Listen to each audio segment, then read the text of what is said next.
காலை வணக்கம், காலை வணக்கம். பெற்றவங்களுக்கெல்லாம் காலை வணக்கம். பெற்றவங்களுக்கு இது இப்போ பொம்பளை பிள்ளைங்களை பெற்றவங்களுக்கு காலை வணக்கம். ஓகே அண்ணன், இப்படி ஒரு விஷயம் நடந்திருக்கு எங்கே கேரளில் என்ன ஒரு பிரச்சனைனா, பிள்ளைங்க படிக்க போகிறாங்க. பிள்ளைங்க படிக்க போன இடத்துல பிள்ளைங்க படிச்சுக்கிட்டு இருக்காங்கன்னு வச்சுக்கோமே. இவங்க சடன்லி ஒரு பையனை பார்த்து காதலிக்கிறாங்க. அப்போ அந்த பையன் என்ன செய்கிறான், அவங்க வீட்டில் போய் சொல்கிறான். அந்த மாதிரி நான் ஒரு பிள்ளைக்கிட்ட ப்ரப்போஸ் பண்ணேன், அந்த பிள்ளை ஓகே நீர்ச்சு அப்படின்ட்டு. அப்போ அந்த பையன் நல்ல பையன், ஓகே. ஆனால் அவரோட இன்னொரு முகம் அவங்க அம்மாவுக்கு தெரியாத முகம் பாருங்கள். அவங்க அம்மாக்கிட்ட சொன்ன கடை அப்போ ஃபோன் அடித்து அவங்க அம்மாட்ட கொடுத்துருக்கான். அந்த பையன் கேரளில் நடந்தது. பிள்ளைங்க கொஞ்சம் எச்சரிக்கையாக இருங்க. அப்போ அவங்க அம்மா ஃபோன் அடிச்சுட்டு, வீட்டுக்கு வாமா, பார்க்கலாம் போல் இருக்குங்களே, நான் உங்களை நேராக பார்க்கணும் வாங்கம்மான்ட்டு. அப்போ இந்த பிள்ளையும் சரி நேரம் இருந்தால் வரேன் அப்படின்ட்டு. அவங்க எப்போ சொன்னாங்க, வெள்ளிக்கிழமை சொன்னாங்க. அப்போ இவர் என்ன செஞ்சிட்டாரு, இந்த பிள்ளை ஃபோன் அடித்து திருப்பி இந்த பையன் ஃபோன் அடித்து அந்த பிள்ளைக்கிட்ட சொல்கிறான், அம்மா ஞாயிற்றுக்கிழமை சமைக்கிறேன்றாங்க, நீ ஞாயிற்றுக்கிழமை வந்துடு. ஆக்சுவலி அவங்க அம்மா அது சொல்லவே இல்லை. இவரே சொந்தமாக சொல்லிட்டாரு, ஞாயிற்றுக்கிழமை வந்துடு, அம்மா சமைக்கிறாங்க, உனக்கு பிடிச்ச மாதிரி சாப்பாடெலாம் உனக்கு சமைக்கிறாங்கன்ட்டு. இந்த பிள்ளையும் யாருக்கிட்டையும் சொல்லாமல் ஹாஸ்டலில் கிளம்பி அவன் வீட்டுக்கு போயிடுச்சு. அந்த வீடு ஃப்ளாட்டு, ஓகே. கீழே 8வது மாடி வரைக்கும் ஆளுங்க இருக்காங்க, மேலே 9வது மாடியிலலாம் ஃப்ளாட்டில் ஆள் இல்லை.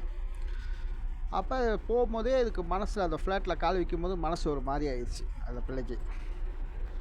அம்மா சமைச்சிருக்காங்க, வா வெயிட் பண்ணிக்கிட்டு இருக்கேன் அப்படின்ட்டு. அப்போ மேலே போகும்போது ஆக்சுவலி 8வது மாடி தானே அவங்க வீடு, 9வது மாடிக்கு இவர் வர சொல்லிட்டாரு. ஆனால் அவங்க அம்மா கூப்பிட கிடையாது, அவங்க அம்மா சமைச்சிட்டாங்கன்னு சொல்லி இந்த பையன் கூப்பிட்டு அந்த பிள்ளையால் நல்ல நேரம் அந்த வாட்ஸ்அப் பாருங்கள் என்ன பண்ணுச்சுன்னு.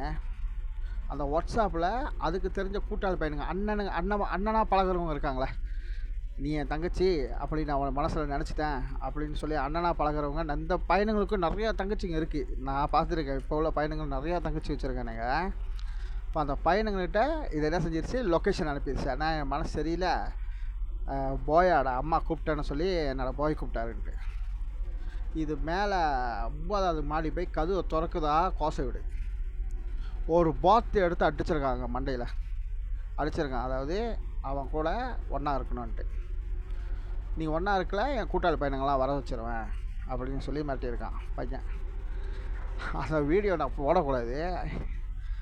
அடித்து மறுபடி அந்த பிள்ளை என்ன செஞ்சுருக்கு, தப்பிக்க பார்த்துருக்கு சண்டை.